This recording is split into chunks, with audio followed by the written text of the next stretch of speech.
Digite www.astronomiaastronautica.com, tudo junto e sem acento, e tenha acesso a todo o conteúdo de astronomia e astronáutica. Não perca também nenhum dos 4 volumes da coleção Astronomia e Astronáutica, disponível com exclusividade na Amazon, e os videocasts de astronomia e astronáutica disponíveis no site e no YouTube. Siga-nos também no Instagram e tenha acesso a outras informações e notícias. Se quiser, você pode ouvir o podcast também no aplicativo Audible, em iOS e Android. Os links estão na descrição desse episódio.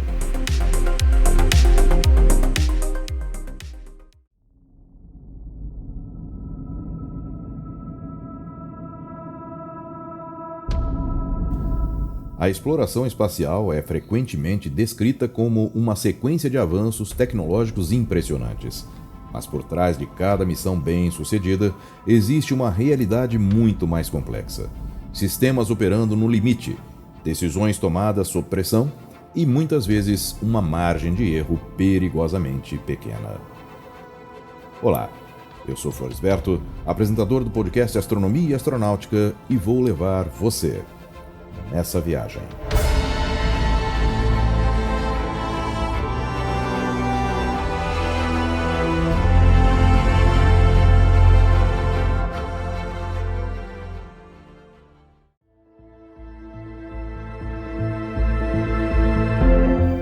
A missão STS-93, lançada em 23 de julho de 1999, utilizando o ônibus espacial Columbia, apresentou uma falha inesperada logo após o lançamento que colocou a missão em risco.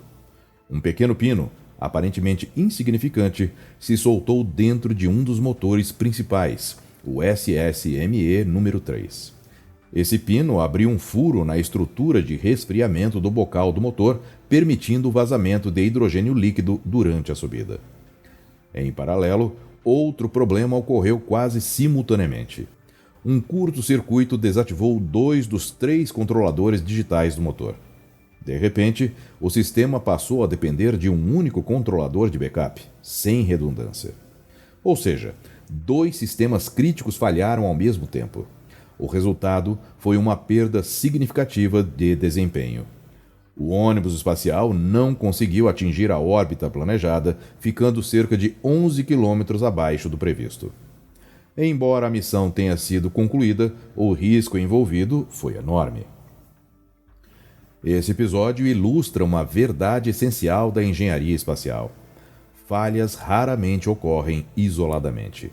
O perigo real surge quando múltiplos sistemas falham ao mesmo tempo. 7 de outubro de 2002. Missão STS-112. Antes mesmo da decolagem, um problema potencialmente catastrófico quase aconteceu.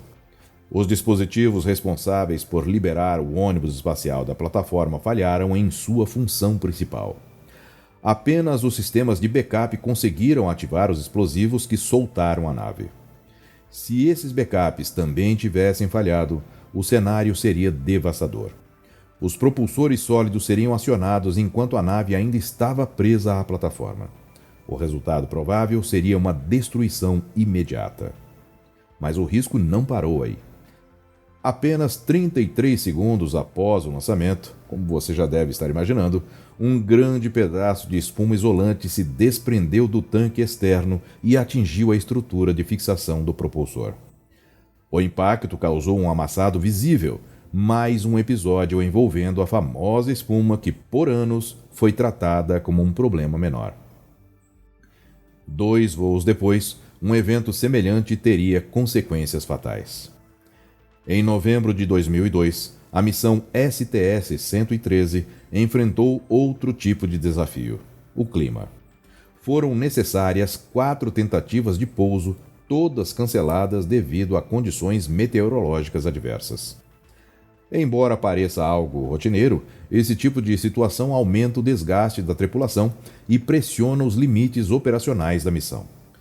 No espaço, até mesmo o clima na Terra pode se tornar um fator crítico. Ainda em novembro de 2002, durante a missão ISS Expedition 6, ocorreu um incidente significativo envolvendo o sistema de manobra orbital. Uma válvula travou durante a ascensão, forçando a utilização de apenas um motor para ajustes orbitais. Isso já seria preocupante por si só, mas o maior problema veio no retorno à Terra. A cápsula Soyuz, que trouxe a tripulação de volta, sofreu uma falha de orientação durante a reentrada. Como consequência, a nave entrou em um perfil balístico muito mais íngreme e violento do que o planejado. Os astronautas foram submetidos a forças superiores a 8 vezes a gravidade da Terra. Além disso, a cápsula pousou a cerca de 460 quilômetros longe do local previsto. Foi um retorno duro, literalmente. E então chegamos a 16 de janeiro de 2003. A missão STS-107 entrou para a história como uma das maiores tragédias da exploração espacial. Durante o lançamento, um pedaço de espuma do tanque externo atingiu a asa esquerda do ônibus espacial Columbia, danificando um painel de carbono reforçado, conhecido como RCC. Esse dano permitiu que, durante a reentrada, gases extremamente quentes penetrassem na estrutura da asa.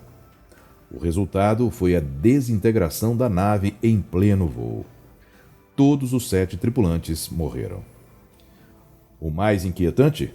O problema da espuma já era conhecido há décadas. Missão após missão, eventos semelhantes haviam sido registrados. Mas, como não haviam causado tragédias imediatas, foram sendo tratados como aceitáveis. Até que deixaram de ser. Após esse evento, o programa do ônibus espacial foi profundamente revisado. Mas, naquele momento, a confiança havia sido abalada. Enquanto isso, novas iniciativas começavam a surgir fora das agências governamentais. Em 2004, a espaçonave experimental Spaceship One, desenvolvida por uma empresa privada, realizava voos históricos. No entanto, nem mesmo esses projetos estavam livres de riscos. No voo 15P, em junho de 2004, a nave apresentou comportamento instável durante a queima do motor. Ela começou a rolar de forma descontrolada, comprometendo o controle de atitude. Após o desligamento do motor, houve uma perda de controle e partes da estrutura chegaram a colapsar. Poucos meses depois, no voo 16P, o problema se repetiu de forma ainda mais intensa. A nave realizou cerca de 60 rotações durante a fase final da propulsão. Esses eventos mostram que, mesmo fora dos programas tradicionais, os desafios da exploração espacial permanecem enormes. Voltando às missões tripuladas, em abril de 2007, durante a ISS Expedition 15, a tripulação enfrentou um problema crítico durante o retorno à Terra. Um parafuso explosivo, responsável por separar os módulos da cápsula Soyuz, falhou.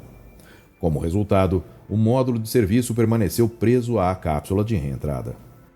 Isso causou uma situação extremamente perigosa. A nave começou a reentrar com a orientação incorreta, expondo partes não protegidas ao calor intenso da atmosfera. Somente após o calor extremo queimar a conexão entre os módulos, a cápsula conseguiu se estabilizar. Ainda assim, a reentrada ocorreu em modo balístico, submetendo a tripulação a forças superiores a 8G. Apesar da gravidade do incidente, a verdadeira causa foi inicialmente ocultada. Poucos meses depois, em outubro de 2007, durante a missão ISS Expedition 16, o mesmo problema voltou a ocorrer. Mais uma vez, o módulo de serviço não se separou corretamente. A cápsula entrou na atmosfera de forma invertida, com a escotilha frontal não protegida, recebendo o calor inicial da reentrada. Eventualmente, as conexões cederam e a cápsula se estabilizou. Mas o restante do retorno foi extremamente violento. A tripulação enfrentou uma reentrada balística com forças superiores a 8G, presença de fumaça na cabine, falha no sistema de pouso suave e um impacto muito mais duro que o esperado. Eles pousaram cerca de 470 quilômetros fora do local planejado. No impacto, um pequeno incêndio começou ao redor da cápsula. E, em uma cena quase surreal, foram pessoas que estavam nas proximidades, civis, que ajudaram a retirar os astronautas da cápsula. Embora não tenham ocorrido mortes, houve ferimentos. um dos tripulantes precisou de tratamento para lesões na coluna. Esses episódios nos mostram algo fundamental. Mesmo décadas após o início da era espacial, os riscos continuam presentes e muitas vezes imprevisíveis.